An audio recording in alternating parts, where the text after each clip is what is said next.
and welcome to the Art of Living Well podcast.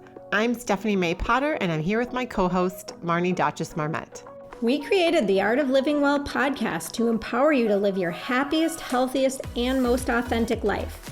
Each week, we will bring you inspiring and motivating conversations covering health and wellness topics, including fitness, mindset, food, travel, product reviews, and strategies from a variety of experts, including our own bank of knowledge. We are excited to educate, motivate, and inspire you to change the way you perceive health and discover your art of living well. Get ready to feel inspired.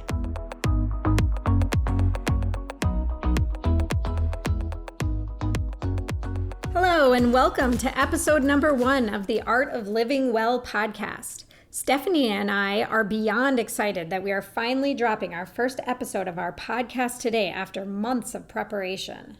In today's episode, Marnie and I will each share our background, our own personal wellness journeys, what brought us here today, and why we are so passionate about spreading our messages. We'll also talk briefly about what you can expect from us in future episodes. Hey, Stephanie, can you tell me a little bit about your background and your story?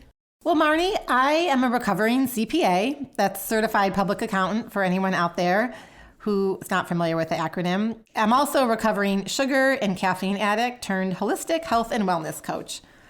I know, probably not what you expected, but like many women, I spent years obsessing about my weight and what I ate, going back to my childhood years. And I can vividly recall periods when I would journal my food and exercise. Mind you, this was well before MyFitnessPal and the Google search bar existed. So I had to use a small food book of my mom's to log in all my calories based on what I ate. Wow, that's crazy. I know, I think about it now and it kind of makes me cringe, especially having a daughter who's in middle school right now. I used food as comfort during my teenage years, lots of Ben and Jerry's. And as a result, I suffered from digestive and skin issues that I could never resolve or really understand the root of what was causing the symptoms. And these continued well into my adult life. I wasn't a very confident kid or comfortable in my own skin, and I could always stand to lose a few pounds, hence the diets and the food journals. Marnie, many people who only know me today are probably surprised to learn that I wasn't super sporty growing up, or someone who would be considered fit. Yes, I dabbled in sports, and I definitely recall doing my mom's Jane Fonda workout videos to burn those calories, but I wasn't known as an athlete. Oh my God, I can totally relate to the Jane Fonda stuff. I loved all the leg warmers from that time, and I remember working out to even Richard Simmons. Oh, sweating to the oldies. I was right there with you, Marnie. So then in college, I started working out regularly, and I jumped on the low-fat bandwagon, as so many of us did in the 90s. Like the Snackwell craze. You have no idea how many of those Snackwell vanilla cream sandwich cookies I've consumed. We used to stock them in our freezer when I was a kid. Of course. And while I managed not to gain the freshman 15, I certainly didn't have good energy, and my skin and digestive issues persisted well into my college years. I certainly recall sitting in my dorm room eating breadsticks with sauce because they were fat-free from Papa John's, lots of pretzels and carrots and hummus, and then, of course, all the sugar late into the evening when I was studying. My favorite were those pull peel Twizzlers and, of course, the Snackwell cookies. So after college, I was lucky enough to secure a great job at a large international accounting and consulting firm where I was fortunate to travel and enjoy lots of nice dinners out with my team and my clients. And these perks, though, also came with working a lot.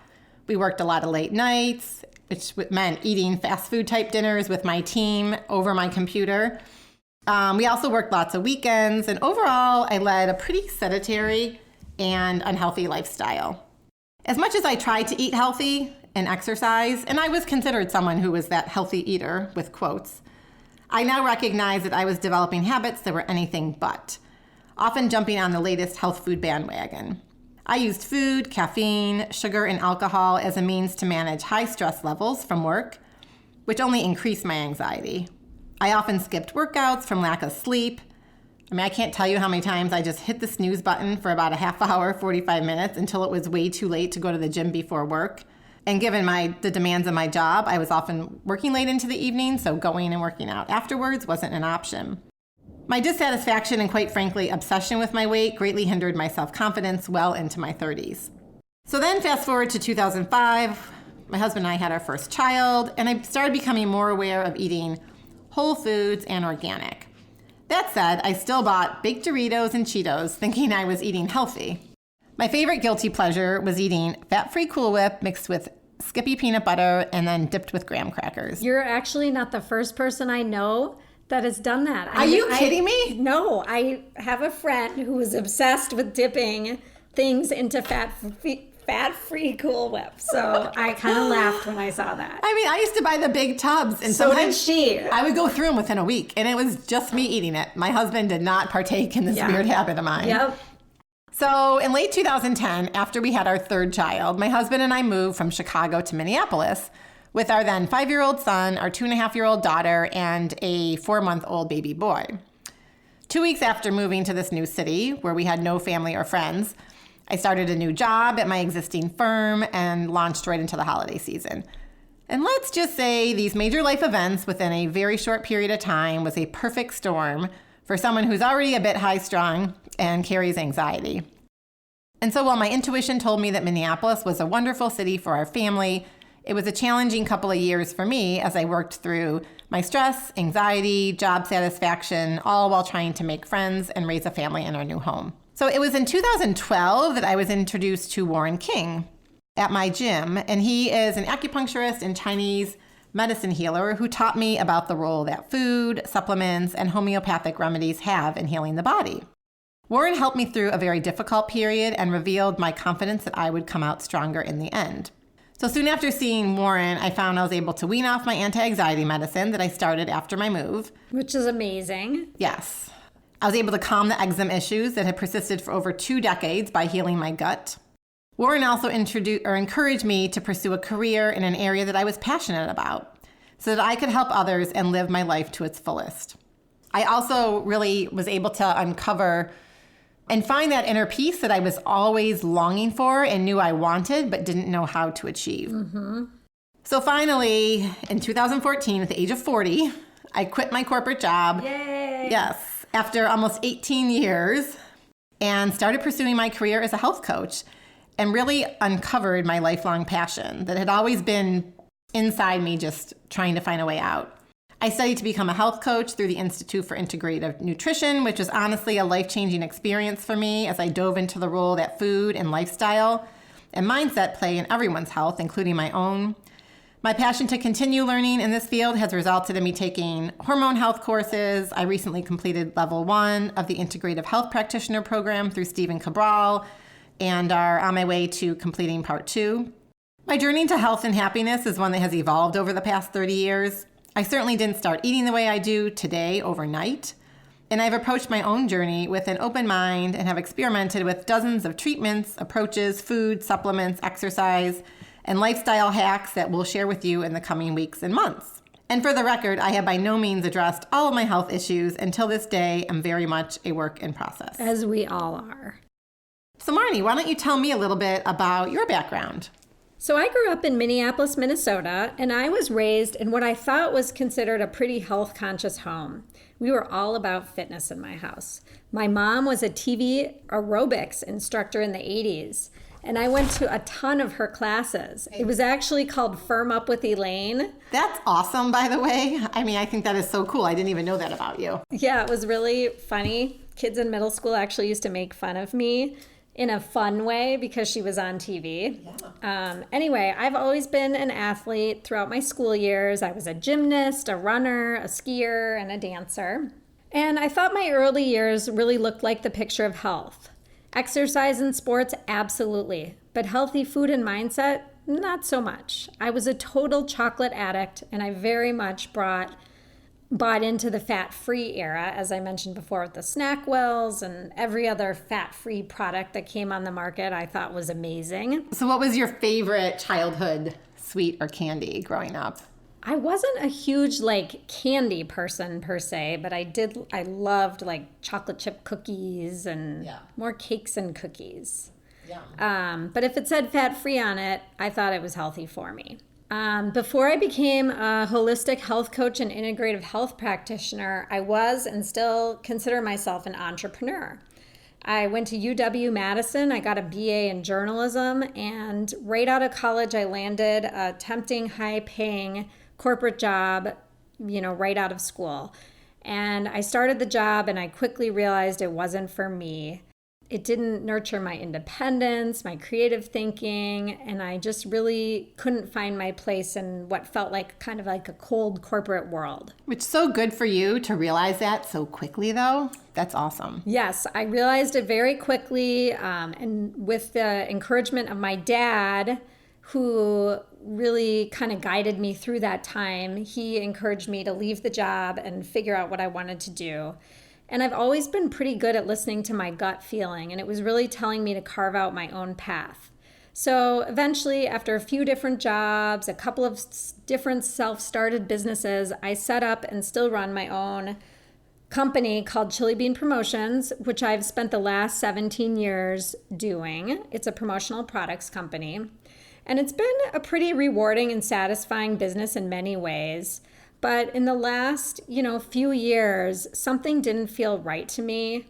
I thought I was living my purpose, but then I kept having like this nagging voice whispering in my ear that I couldn't get rid of. And I was trying to figure out like what the issue is, what the problem was, and I kept just having this voice saying I needed some sort of meaningful change in my life. So for me, everything kind of comes down to health, and that's where I started. So I started doing some self-inquiry, confronted some hard truths. I realized I was in pretty good physical shape, but I'd neglected a huge part of my well-being, the part that's really harder to see and more difficult to heal. I had the body part figured out, but what about my mind? What about my spirit? What about my stress? Which is so important, Marnie, because today, even still today, right, in the media, we think if someone is thin and they're in shape and they go to the gym that they're healthy. And we deem health as something physical that we look at on the outside, and we completely neglect everything that's going on the inside. Yes, and I think I knew that deep down, but I felt like I was raised about always worrying about fitness and how I looked on the outside and being fit. And I knew inside that I wanted to focus more on my inside. And I was searching and I didn't really know where to turn. I eventually found integrative health. I was just reading tons of health and wellness articles online and in magazines, and I realized that I really had this passion for wellness and holistic health, and I just immersed myself in books and articles, and it still really didn't occur to me that I could turn this passion into a career. So I just continued down the road of self-inquiry. I started going to lots and lots of yoga classes, and slowly the path ahead of me just kind of opened itself up. And a light bulb kind of flickered on, and I had an awakening that, wow, maybe I could do something with this. So I realized it wasn't enough for me to have an active lifestyle. And although a physical yoga practice had been a huge part of my routine at this point, I somehow realized that I was missing the central message of yoga, and that it wasn't just a fitness practice or a physical practice, but it was actually deeper than that. And it was more emotional and spiritual. So I began to address my health as a whole, and my mindset started to shift. I changed my diets, my workouts, my self-care routine. I even started to change the way I spoke to my children. And I started to establish more positive self-talk and slowly started to weed out negative, toxic energy in my life, including negative, toxic people, which can be a big part of negativity in a person's life. Absolutely. That right there is huge, and I feel the same way that you do, especially when it comes to our kids, and really being the role model and setting such a good example for others, especially our family members. So from there, it was kind of a no-brainer. I realized that integrative health was my calling. Once I understood what my inner voice had been trying to tell me, there was kind of no stopping me. I decided that I was going to try and rearrange my life around integrative health and become as educated as I could in that area. So I enrolled in 3 simultaneous programs in 1 year, and it was a crazy, challenging, and wonderful year. I became certified at the same place as Stephanie, the Institute for Integrative Nutrition. From there, I created my business, Zenful Life Coaching. I created Zenful Life Coaching as a way of challenging lives using a powerful combination of health coaching and yoga. I now live, breathe, and teach integrative wellness. I get to inhabit my passion. If you've ever followed your heart, you'll know how satisfying this feels. It was really one of the best decisions I've ever made. The impact on my own life has been profound. My loving husband and 3 kids are all making small and steady changes too. Our home is a much happier place because I'm living my purpose. I wake up every day excited and invigorated. That's what I want for you. Marnie, why don't we each share a couple fun facts about ourselves? Okay. Well, a few years after college, my husband and I moved out to Israel while he was in medical school, and I lived in Israel for 3 years. No way. Yes. I can't believe I didn't know that about you. Yeah, so we lived abroad and we got to travel all over the area, which was pretty amazing before we had our kids and got married. And used to watch a lot of Seinfeld while I was over there, and I did learn how to say "no soup for you" in Hebrew. Okay, let's hear it. Which is Ein Barak Bishbelcha. So it was just kind of a funny little tidbit. And another fun fact is I am actually a total hopeless romantic. Love watching any kind of sentimental tearjerker movies, which my husband always doesn't like so much. But all right, tell me what your like favorites are. Well, of course, The Notebook and Titanic, yes. and then some of the sweeter ones like Proposal and Holiday. Or The Holiday, When Harry Met Sally was an old one. And then, of course, Say Anything. Did you ever see that movie? My favorite. John Cusack. Yes. With the boombox. Yes. I mean, our kids don't even know what boomboxes are. So I think I saw that movie like 4 times in the theater when it first came out. It was a great one. You're going to make me want to watch it now. Again. Yeah, he's actually going to be here like next week. I was hoping to go see him. They're doing like a replay of the movie, but I can't go. Are you kidding me? No. Okay, I'm looking into that. Anyway, what about you? What are some fun facts about you? Well, funny enough, I lived abroad for 3 years in London, though, and that's where I met my husband. And so cool. Yeah, he's not British. Everyone wondered if I met a Brit over there.